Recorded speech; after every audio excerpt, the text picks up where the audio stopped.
എല്ലാവർക്കും നമസ്കാരം.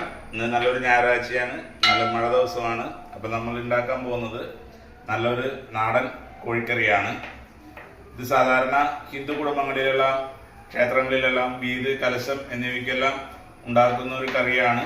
ഇതിൽ വളരെ കുറഞ്ഞ ചേരുവകൾ കൊണ്ട് മാത്രം വളരെ രുചിയായി ഉണ്ടാക്കാവുന്ന കറിയാണ്. ഇത് എങ്ങനെ ഉണ്ടാക്കുന്നതെന്ന് നോക്കാം നമുക്ക്. ഇതിന് ഏറ്റവും കൂടുതൽ രുചി നൽകുന്നത് ഇതിൻ്റെ മസാലക്കൂട്ടാണ്.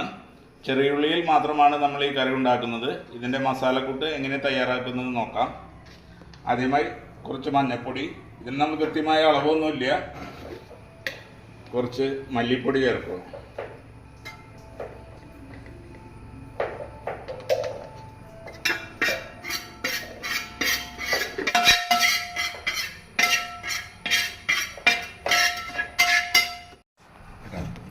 മല്ലിപ്പൊടി ഏകദേശം പാകമായിട്ടുണ്ട്.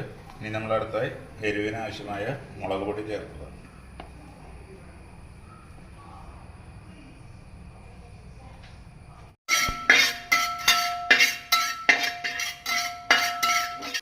നാടൻ കോഴിക്കറിയിലെ ഏറ്റവും പ്രധാനപ്പെട്ട പ്രത്യേകത എന്ന് പറയുന്നത് ഇതിൻ്റെ മസാലക്കൂട്ട് തിരുമ്പലാണ്. ഇത് എത്ര നന്നായി തിരുമ്പുന്നവോ അത്രയും ഇതിൽ കറിയുടെ രുചി കൂടും. നമുക്കിതെങ്ങനെ തിരുമ്പാമെന്ന് നോക്കാം. കറിവേപ്പില തണ്ടോടുകൂടി തന്നെ ഇതിലേക്ക് പൊട്ടിച്ചിടുക. നമ്മളിതിൻ്റെ അളവുകളൊന്നും പറയുന്നില്ല, നമ്മുടെ ഒരു ഉദ്ദേശം വെച്ചിട്ടാണ് ഇടാണ്.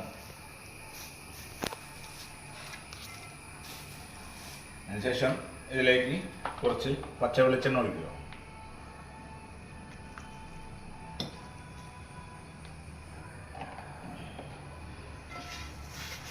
നന്നായി തിരുമ്പുക.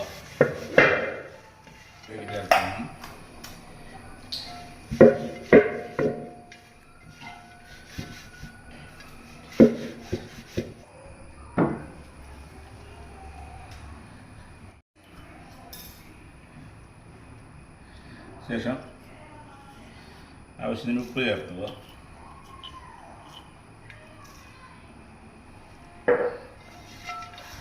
ചേർത്ത് കൊടുക്കുക.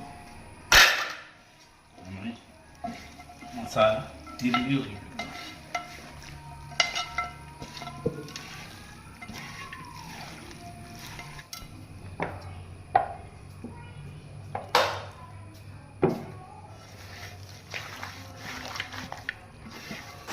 നാടൻ കോഴിക്ക് അതിൻ്റെ തനി നാടൻ രുചി കിട്ടണമെങ്കിൽ അത് വിറകടുപ്പിൽ തന്നെ പാചകം ചെയ്യണം. നമുക്ക് തുടങ്ങാം. ആദ്യമായി കുറച്ച് വെളിച്ചെണ്ണ ഒഴിക്കുക. കുറച്ച് കറിവേപ്പില ചേർക്കുക.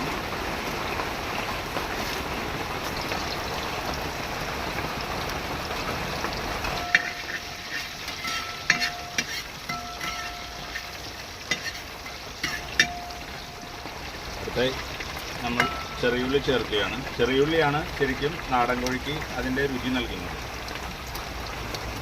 ചെറുള്ളി എത്രയും കൂടുന്നുവോ അത്രയും രുചി കൂടും. ശേഷം ചെറിയുള്ളി നന്നായി മുപ്പിച്ചെടുക്കുക.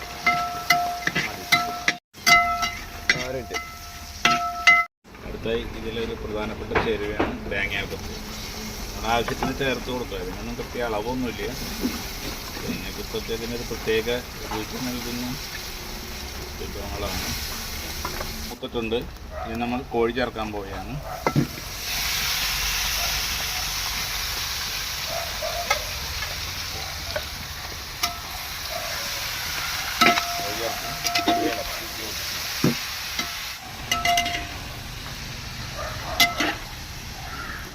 നമ്മൾ ഈ കോഴി നമ്മളൊരു വാഴയില വെച്ച് മൂടി അടച്ച് ഒന്ന് പുഴുക്കി വേവാൻ വെച്ചിരിക്കുകയാണ്. അതിൻ്റെ ആവിയെല്ലാം ഇറങ്ങി ഒരു 10 മിനിറ്റ് ഇതിങ്ങനെ കിടന്ന് വേവട്ടെ. കോഴി ഏകദേശം പകുതി വേവായിട്ടുണ്ട്. നമുക്ക് ചാറ് ആവശ്യമുണ്ടെങ്കിൽ വെള്ളം ചേർക്കാം. സാധാരണ ഇത് വരട്ടി വയ്ക്കുമ്പോഴാണ് ഇതിൻ്റെ ഒരു ശരിയായ രുചി കിട്ടുന്നത്. അങ്ങനെ നമ്മളുടെ നാടൻ കോഴി വരട്ട് ഇവിടെ റെഡിയായിരിക്കുകയാണ്. ഇത് എന്ത് കൂട്ടി കഴിക്കണം എന്നെല്ലാം നിങ്ങളാണ് തീരുമാനിക്കേണ്ടത്. അപ്പോൾ നമ്മുടെ കറി ഇവിടെ റെഡിയായിരിക്കുകയാണ്. എല്ലാവരും പരീക്ഷിച്ച് നോക്കുക. വളരെ നല്ല രുചിയുള്ള ഒരു വിഭവമാണ്.